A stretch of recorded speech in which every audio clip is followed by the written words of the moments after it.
Mungu uliye hai, Baba mtakatifu, katika jina takatifu la Yesu Kristo na Roho Mtakatifu wako, ninakushukuru. Asante sana kwa kuniwezesha kuiona siku hii ya leo, siku uliyoichagua wewe mimi nije mbele zako kuwafundisha watu wako, kuwaelimisha, kuwafahamisha na kuwaelekeza maneno matakatifu yaliyoandikwa katika Biblia, nikiwa nimechaguliwa kufundisha neno lenye kichwa cha habari kinachosema wamwabuduo halisi, yani wale wanaokuabudu Mungu aliye hai kwa dhati, wakitumia akili zao zote, roho yao yote, moyo wao wote na nguvu zao zote. Mungu aliye hai, katika jina la Yesu Kristo na Roho Mtakatifu wako, ninakuomba uwe pamoja nami ninapofundisha neno hili. Neno letu la leo linapatikana katika kitabu cha Yohana Mtakatifu mlango wa 4. Tutaanzia mstari wa 19 mpaka mstari wa 24. Yesu Kristo Bwana wako pekee alikutana na mama mmoja Msamaria katika kisima cha Yakobo. Walizungumza mengi mpaka yule mama akamuona Yesu Kristo kwamba si mtu wa kawaida, bali atakuwa ni nabii. Mstari wa 19 mlango wa 4, yule mama alimwambia Yesu Kristo maneno haya. Akamwambia, Bwana, naona ya kuwa nabii. Akaendelea kusema yule mama, baba zetu waliabudia katika mlima huu, nanyi Wayahudi, yani Yesu Kristo, mnatuambia ya kwamba kule Jerusalem ni mahali patu pasapo kuabudia. Yesu Kristo akamjibu yule mama, akamwambia, mama, unisadiki, saa inakuja ambayo hawatamwabudu Baba katika mlima huu wala kule Jerusalem. Ninyi mnaabudu msichokijua, bali sisi tunaabudu tukijuacho, kwa sababu wokovu watoka kwa Israeli. Lakini saa inakuja, nayo sasa ipo, ambayo wamwabuduo halisi watamwabudu Baba katika roho na kweli, maana Baba hawatafuta watu kama hao waabudu. Yesu Kristo akaendelea kusema, Mungu ni roho, nao wamwabuduo yeye imewapasa kumwabudu katika roho na kweli. Hapa ndipo lilipo somo letu. Wamwabuduo halisi, Mungu ni roho, nao wamwabuduo imewapasa kumwabudu katika roho na kweli. Maneno mengine, huwezi kumwabudu Mungu aliye hai kama utakuwa hauna roho wa kweli ndani yako. Mungu ni roho, nao wamwabuduo imewapasa kumwabudu katika roho na kweli.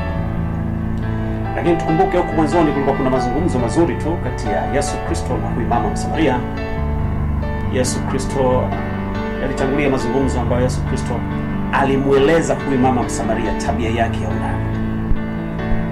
Alimwambia kwamba una wanaume 5, hata huyo mwanaume uliokuwa naye sasa hivi si wa kwako. Baada ya mwanamke kuelezewa habari zake ambazo si kawaida mtu kuweza kujua habari zake, akatambua hakika ya kwamba Yesu Kristo si sawa sawa na wanaume wengine.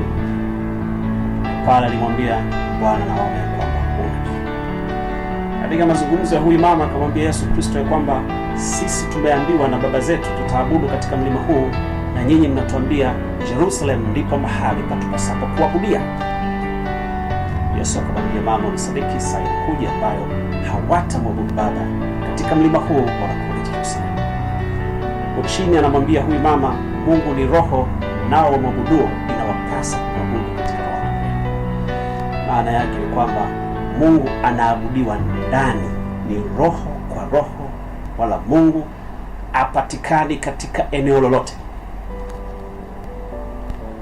Mungu hapatikani ndani ya kanisa, Mungu hapatikani katika makutano, isipokuwa wale watu wenye roho wa Mungu ndani yao wanapofika maeneo hayo wakakutana wao, aidha ni mmoja, wawili mpaka watatu, wanapomwabudu Mungu, Mungu anakuwa katikati ya watu wa aina hiyo tu. Lakini Mwenyezi Mungu hapatikani ndani ya sinagogi kwamba anakaa pale kusubiria watu waende kumwabudu. Hapatikani ndani ya kanisa kwamba anakaa ndani ya kanisa kusubiri watu waende kumwabudu. Anakaa ndani ya hema au anakaa katika sehemu yote. Hapana. Mungu ni roho, na roho inakaa katika mwili, na binadamu ana mwili, na ndani ya mwili wa binadamu kuna roho. Kwa hiyo roho kwa roho ya binadamu inatakiwa kumwabudu Mungu ambaye ni roho. Sasa huyu ambaye tunaambiwa ya kwamba Mungu ni roho, nao wamwabuduo wanastakiwa kumwabudu katika roho na kweli. Huyu Mwenyezi Mungu, ili niweze kumwabudu katika roho na kweli, nifanyeje ili niwe na huyo roho wa kweli, ili aniwezeshe kumwabudu Mungu katika roho na kweli? Ili ndio swali la leo. Soma katika kitabu cha Yohana Mtakatifu 14, Yesu Kristo kuanzia 14 mpaka 14, 17 na baada ya 21. Yesu Kristo anawaambia wanafunzi wake, mkinipenda mtazishika amri zangu. Mkinipenda mtazishika amri zangu, nami nitamwomba Baba, naye atawapa msaidizi mwingine, ili akae nanyi hata milele. Msaidizi huyo ndiye Roho wa kweli. Mkinipenda mtazishika amri zangu, nami nitamwomba Baba, naye atawapa msaidizi mwingine, ili akae nanyi hata milele. Ndiye Roho wa kweli.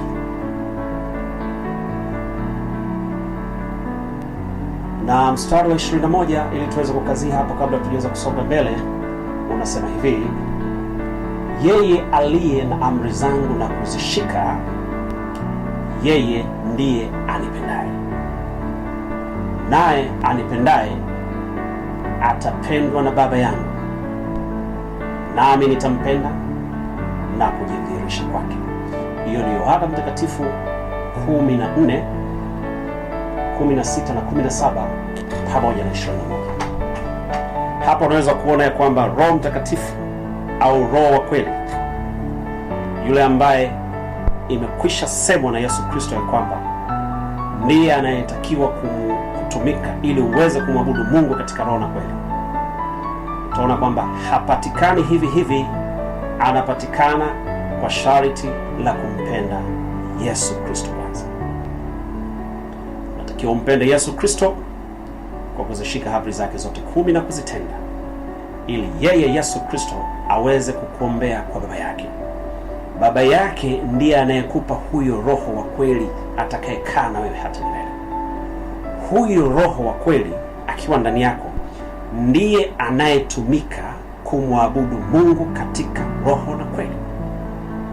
Jaribu kutizama maneno haya: wamwabuduo halisi watamwabudu Baba katika roho na kweli. Alafu Yesu Kristo anakwambia, ukinipenda na uzishike amri zangu, nami nitamwomba Baba, naye atakupatia msaidizi mwingine, ili akae nawe hata milele. Ndiye Roho wa kweli. Sasa utaona moja kwa moja kwamba anayetakiwa kupatikana ili uweze kumwabudu Mungu katika roho na kweli ni Roho wa kweli, ambayo huwezi kupewa na Mwenyezi Mungu pasipo kuombewa na Yesu Kristo. Na Yesu Kristo hawezi akakuombea kwa Baba yake akupatie huyo Roho wa kweli kama wewe utakuwa haumpendi yeye kwa kuzishika amri zake. Kwa hiyo sharti kubwa ili ujirahisishie yote yanayofuata ni lazima umpende Yesu Kristo kwa kuzishika amri zake. Ukishafanya hivyo tu, unakuwa umejihakikishia kupatiwa Roho wa kweli utakayemtumia katika kumwabudu Mungu aliye hai katika roho na kweli.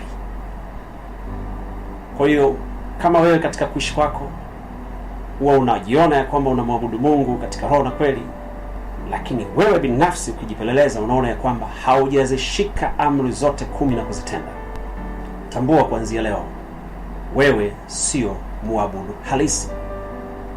Mwabudu halisi, mpaka afanikiwe kuwa mwabudu halisi, ni lazima awe amempenda Yesu Kristo kwa kuzishika amri zake zote 10 na kuzitenda.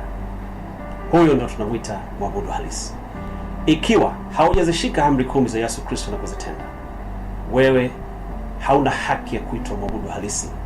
Na katika kuabudu kwako utakuwa unaabudu unachokijua wewe, lakini actually wewe haumo katika wale wanaomwabudu Mungu katika uhalisia wake. Yeye aliye na amri zangu na kuzishika, 21:14, yeye ndiye anipendaye, naye anipendaye atapendwa na Baba, nami nitampenda na kujidhihirisha kwake. Yesu Kristo anasema atajidhihirisha kwako tu wewe unayempenda kwa kuzishika amri zake na kuzitenda. Wale tu ambao watazishika amri za Yesu Kristo, yani amri 10, watakuwa wamezishika, wamezishika. Akisema kuzishika, ina maana na kuna kuzitenda hapo hapo. Hao tu ndio Yesu Kristo anasema watapendwa na Baba yake na yeye atawapenda. Yani ukizishika amri 10 za Yesu Kristo, Mungu aliye hai moja kwa moja anakupenda. Akishakupenda yeye, Yesu Kristo naye anakupenda, na haishii katika kukupenda, anajidhihirisha kwako kupitia Roho wake wa kweli. Huyu Roho wa kweli ndiye anayekuja kutumika kukusaidia kuweza kumwabudu Mungu aliye hai katika roho na kweli. Kwa mama Msamaria alipata majibu ya kumtosheleza katika ule mlango wa 4, ya kumwambia aondokane na mawazo ya kwamba kuna mahali maalum pa kuweza kumwabudu Mungu, bali Mungu anatakiwa kuabudiwa ndani kwa ndani. Mungu ni roho, nao wamwabuduo imewapasa kumwabudu katika roho na kweli. Ni wakina nani hao? Ni wale wanaompenda Yesu Kristo kwa kuzishika amri zake. Hao tu ndio waabudu halisi. Hao tu ndio wenye roho wa kweli. Umpendi Yesu Kristo kwa kuzishika amri zake, wewe roho wa kweli hauna. Na kama hauna roho wa kweli ndani yako, wewe si mwabudu halisi. Ni jukumu lako, binadamu mwenzangu, kuyapeleleza maisha yako. Usipeleleze maisha ya mtu mwingine katika hili. Tafuta kujua ukweli ulionao ndani ya moyo wako kwa nafasi yako yoyote uliokuwa nayo.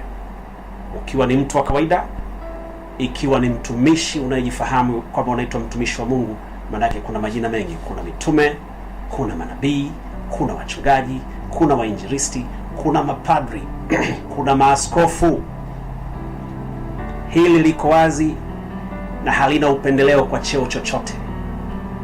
Hakuna roho wa kweli ndani yako, wewe si mwabudu halisi. Hujampenda Yesu Kristo kwa kuzishika amri zake, huwezi kupata kibali cha kukabidhiwa roho wa kweli na Mungu mwenyewe. Anayekukabidhi ni Mungu mwenyewe, huyo roho wa kweli. Na Mungu anapokukabidhi roho wa kweli, huyo roho wa kweli aliyekukabidhi ndiye huyo anayekuja kutumika ndani yako kumwabudu huyo aliyekukabidhi roho wa kweli. Unaweza kuona mambo ya Mungu jinsi yalivyokuwa ni ndani kwa ndani. Anakupa yeye wa kumwabudu yeye. Yesu Kristo anamuomba, yeye anakupatia. Aliyekupatia ni yeye Mungu aliye hai, na huyo ndiye anayekuja kutumika kuja kumwabudu yeye. Kwa hiyo kwa nafasi yako uliokuwa nayo katika kuishi kwako, kwa heshima zako ulizokuwa nazo, kama unamwamini Yesu Kristo, unasema unampenda Yesu Kristo, unataka ukae vyema na Yesu Kristo, mpende Yesu Kristo, mwana pekee wa Mungu aliye hai, uliyeagizwa umsikie yeye peke yake. Mpende kwa kuzishika amri zake zote 10 na kuzitenda. Na kushukuru Mungu aliye hai katika jina takatifu la Yesu Kristo kwa kunipa fursa hii ya leo ya kulileta hili somo mbele ya binadamu zangu. Naomba katika jina la Yesu Kristo, Mungu aliye hai, uwasaidie binadamu wenzangu waweze kulielewa hili somo, ili waweze kupiga hatua kubwa kutoka hapo walipo kwenda mbele. Haya ni mahubiri, ni kwa kila mtu. Kila mtu. Usijione ya kwamba umeshasoma sana mambo ya elimu ya dini. Elimu ya dini unaweza ukaisoma, lakini kufunuliwa kiasi hiki ni mipango ya Mungu. Mimi nimeonyesha hili, nimeogopa kubaki nalo, nimeamua kuwaletea na nyinyi mpate kulijua. Na watakieni amani ya Mungu aliye hai katika Kristo Yesu. Mungu wangu, Baba yangu, naomba unisikie katika Kristo Yesu. Haleluya. Amen.